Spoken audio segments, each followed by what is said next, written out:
Assalamualaikum warahmatullahi wabarakatuh. Ini ada kabar yang sangat memalukan ya, saya pikir ya. Seorang oknum Habib ya bernama Toha bin Yahya diduga melakukan perzinahan dengan jamaahnya ya. Dan ini sungguh-sungguh sangat memalukan. Seorang yang apa itu? Yang merasa dirinya adalah zuriat Nabi. Ya memang mungkin sama-sama manusia ya, punya nafsu juga, tapi tidak patutlah menyandang gelar Habib karena kelakuannya seperti ini ya. Ini terjadi di Cirebon teman-teman ya. Masya Allah, kali ini kita sebenarnya ada suatu fenomena di mana ada kasus di masa kekinian. Ada seorang oknum Habib cabul yang namanya Habib Toha bin Yahya yang ada di Cirebon, Di geruduk masyarakat. Paguaran Wetan ya, di mana kasusnya itu menzinahi atau meniduri istri orang lain yang masih jamaahnya, santri paling setianya katanya. betul, dan bahkan katanya sudah 7 kali ditiduri. Ya. Nah, tapi yang menarik adalah nama Toha bin Yahya ini sendiri. Karena di sisi lain kita juga dari keluarga Banten, Jogja, ini juga ada leluhur-leluhur kita ini dibelokkan sejarah oleh suatu oknum lagi dari keluarga bin Yahya juga, yang pembelokannya tuh pas sebagai anak-anak dari Habib Toha bin Yahya pula. Contoh, Kanjeng Raden Tumenggung Sumodiningrat yang aslinya itu adalah anak daripada Raden Jayaningrat yang dimakamkan di Jejeran Bantul, ini diklaim sebagai tokoh lain yang bermakam di Semarang dengan nama Hasan bin Toha bin Yahya. Jadi seakan-akan sebagai anaknya Toha bin Yahya. Satu Padahal marga Sumodiningrat adalah anak daripada Raden Jayaningrat. Nah, makamnya yang asli yang ada di Jejeran Bantul Jogja itu diklaim sebagai Ahmad bin Toha bin Yahya. Seakan-akan berbeda ini kan, padahal yang asli ya di Jogja ini.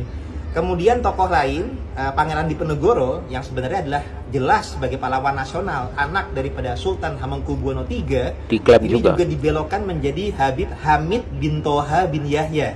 Wow. Sama sebagai anak daripada Toha bin Yahya. Dan juga yang ada di tokoh di Tangerang, di Tiga Raksa Tangerang, yang merupakan Syekh Gajah Barong, itu pun dibelokkan sebagai Habib Husain bin Toha bin Yahya. Wow. Jadi seakan-akan ini sebagai anak-anak, pembelokannya sebagai anak-anak dari Toha bin Yahya ini. Jadi ada Hasan, Ahmad, Husain, Hamid sebagai anak-anak dari Toha bin Yahya.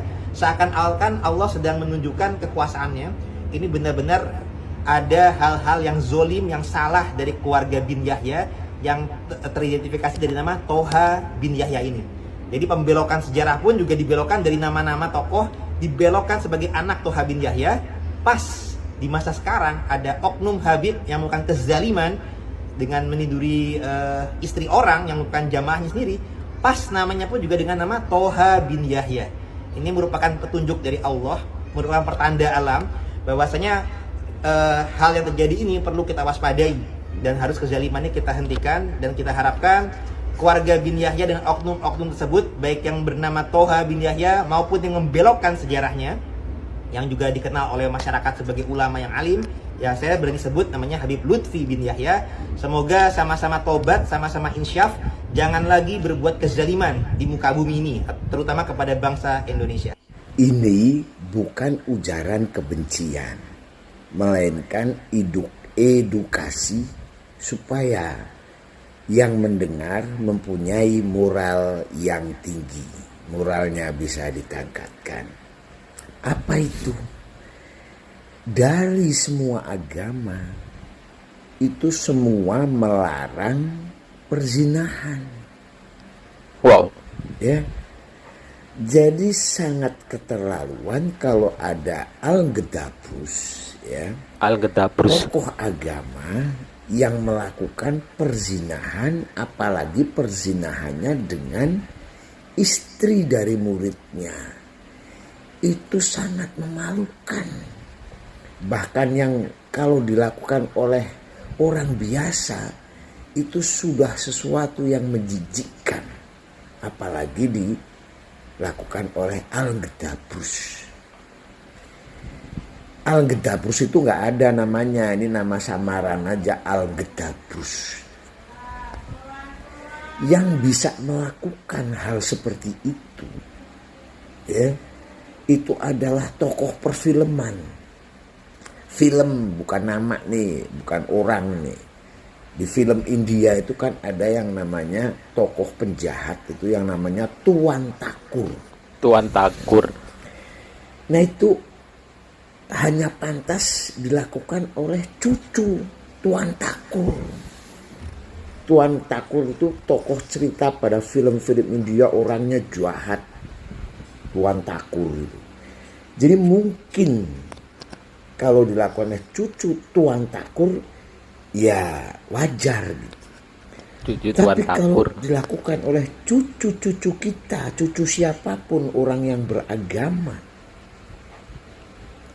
itu adalah menjijikkan. Gak boleh berzina. Gak boleh berzina. Apalagi menzinai istri dari muridnya. Terus tempatnya di suatu ruangan yang digunakan untuk ibadah.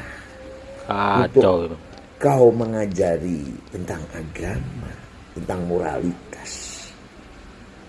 Ini bukan ujaran kebencian.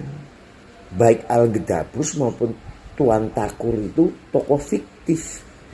Tokoh bukan tokoh fiktif, artinya tokoh perfilman gitu.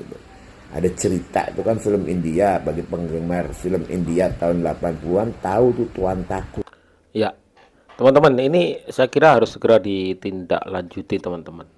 Karena banyak kasus pembelokan sejarah yang dilakukan oleh oknum-oknum itu ya.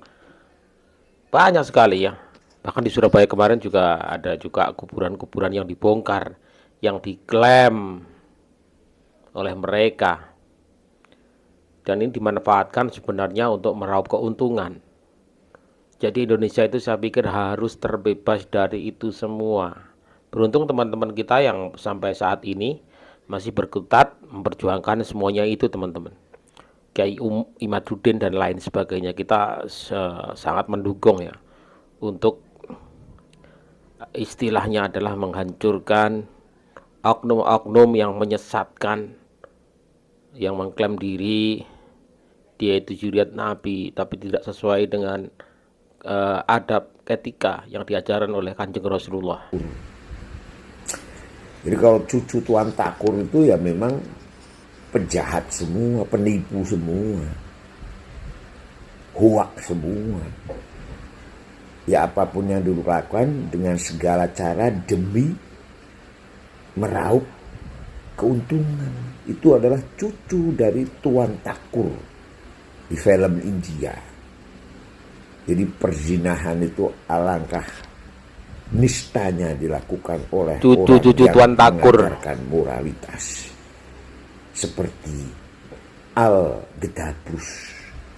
Al-Gedabrus itu bukan nama orang, ini nama rekan-rekanan aja, bukan nama yang sebenarnya. Gak ada yang namanya Al-Gedabrus. Jadi tidak mengeluarkan ujaran kebencian kepada seseorang, gak ada. Karena Al-Gedabrus itu gak ada. Cuman di Al-Gedabrus itu ya dalam kasus ini adalah seorang yang mengajarkan moralitas tetapi menzinai istri muridnya. Itu perbuatan yang sangat menjijikkan dan memalukan yang pantas dilakukan oleh cucu Tuan Thakur. Karena cucunya Kanjeng Nabi nggak mungkin seperti itu kan. Sebenarnya Tuan Thakur itu adalah tokoh dalam suatu film yang jahat sekali, penjahat gitu. Tukang tipu, tukang huak, tukang ngaku-ngaku, apapun segala macam cara dilakukan, mau menjijikkan atau tidak, yang penting nasibnya menjadi baik. Ya, gak ada orang bisa mi'raj 70 kali dalam sehari. Gak ada, itu bohong. Gak ada orang bisa bikin emas yang dibentangkan, rantai emas yang dibentangkan dari Dari langit langit. sampai ke bumi, itu bohong, itu mustahil. Nggak ada orang yang bisa matiin api neraka jahanam dengan jentiknya. Itu mustahil, itu bodoh, itu bohong. Nggak ada makam itu, kalau ada burung yang lewat di atasnya atau pesawat lewat di atasnya itu jatuh, nggak ada. Pakai otak lah, pakai akal. Itu cuman hoax supaya kamu percaya dan kamu gampang diambil amplopnya. Itu hanya cari Amplopnya. duit. Itu hanya cari duit, mengaku-ngaku sakti, mengaku-ngaku berkaromah. Itu intinya cari amplop. Berpikirlah, ya, bohong itu. Gak ada orang yang mempunyai genetika 3,5% Arab itu cucu Kanjeng Nabi. Gak ada 3,5%. Yang ada cucunya Tuan Takur, ya. Jadi gak ada karomah-karomih mematikan api neraka jahanam, membuat rantai emas yang dibentangkan dari langit sampai ke bumi. Terus langit itu mengeluarkan susu, kayak sapi aja langit ngeluarin susu. Gak ada, itu bohong semua, ya. Membodohi kamu semua, kamu yang bodoh, agar dia gampang mencari duit, mencari amplop dengan menipu kamu. Jadi karomah-karomih, toram tarim, terus apalagi itu sakti, itu bohong, ya.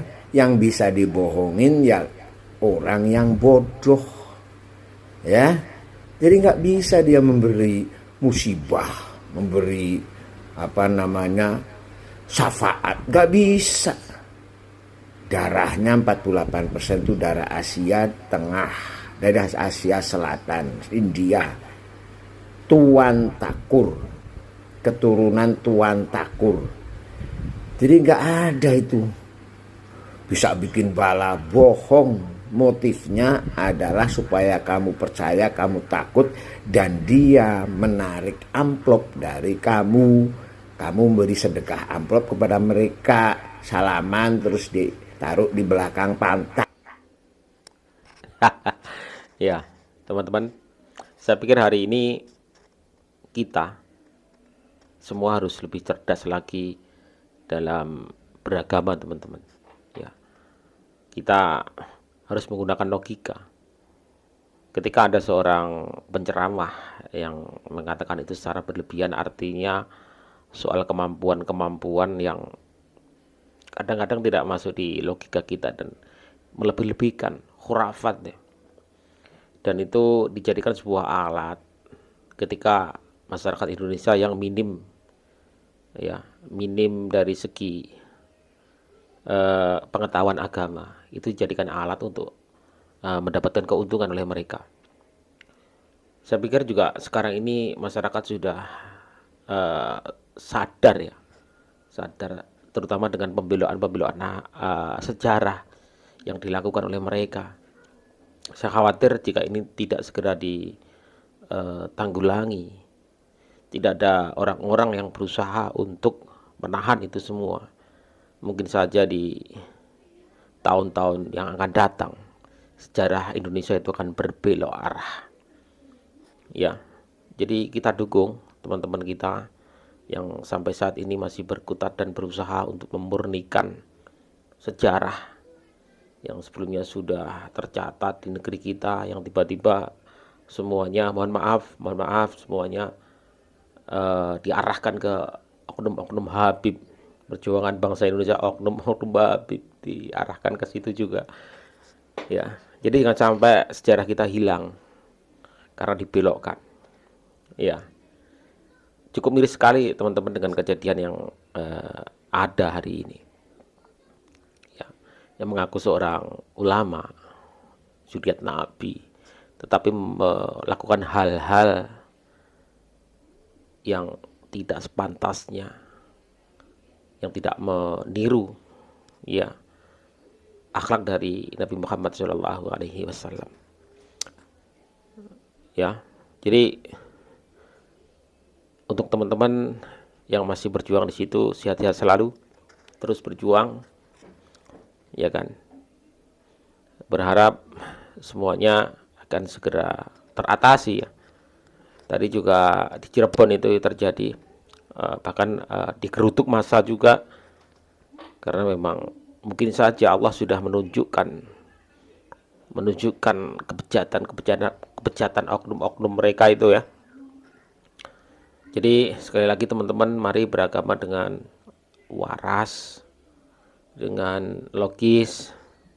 Jangan sampai kita dibawa alur kemana A, B, C tanpa pengetahuan yang lebih, kita ikut-ikutan saja. Islam itu agama yang logis teman-teman. Benar apa yang dikatakan oleh kakek Wahyu ini.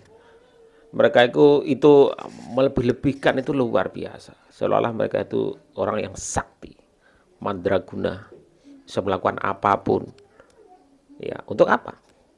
Untuk perut sebenarnya. Ya, untuk perut. Mari kita berpikir cerdas dan berpikir waras. Assalamualaikum warahmatullahi wabarakatuh.